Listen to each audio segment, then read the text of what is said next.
Truck bike मुहांमुही धक्का जड़े मृत जड़े गुरुतर। गंजाम कोदला मुख्य रास्तार पेट्रोल पंप निकट में एभली एक मर्मन्तुत सड़क दुर्घटना घटी सूचना मिली। गत विलंबित राति पेट्रोल पंप सम्मुख में गोटे ट्रक सहित बाइक मुहांमुही धक्का होता। दुर्घटना बाइक चालक घटनास्थल ही मृत्युवरण कर जड़े गुरुतर भाव आहत होता सूचना मिली। सूचना प्रकार कविसूर्यनगर थाना अर्जुनपल्ली ग्रामर 36 वर्षीय पूर्णचंद्र नाहक कोदलार कुमार बाबू बेहरा निकट को आसी फेरुवा बेले बाबू निजर बाइक जोगे पूर्णचंद्र को छाड़ापी अर्जुनपल्ली अभिमुखे जाउथिले।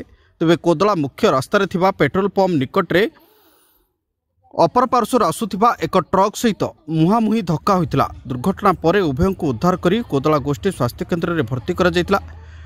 तेबे डाक्तर कुमार बाबू बेहरा को मृत घोषणा करथिले एवं गुरुतर पूर्ण को प्राथमिक चिकित्सा पर ब्रह्मपुर बड़ मेडिकल को स्थानांतरित कर सूचना मिली। घटनास्थल में कोदला पुलिस पहुंची ट्रक को जबत कर थाना को आनी बेले ड्राइवर हेल्पर को अटक रखी तदंत जारी रखी। सेपटे शव व्यवच्छेद निमंते पठा सूचना मिली।